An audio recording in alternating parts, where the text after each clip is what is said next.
जय जगन्नाथ। एबे social media रे आपण मार्क करथिबे बिजू जनता दलर गोटे गोष्ठी पांड्यान पांड्यान पांड्यान हेकि जपी चली। पांड्यान केमिति काम करुथले, पांड्यान केमिति राज्यर स्वार्थ पाई लड़ाई करुथले, बिजू जनता दल को मजबूत करथले, एमती अनेक कथा प्रचार होछि।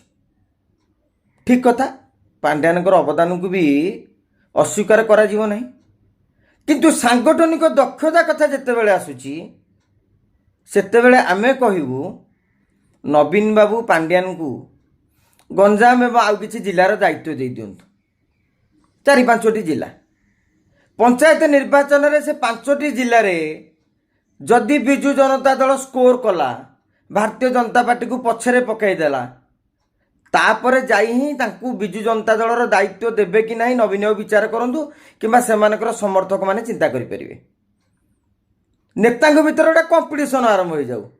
बबी दास को गोटे फाड़ दि जाऊ 2-4टा जिला, पांड्यान को 2-4टा जिला, प्रताप जेना, अतनु सब्यसाची, देवी मिश्र, संतृप्त मिश्र, एमती जेतक नेता थे ताकू सब 2-3टा लेखा जिला दि जाऊ।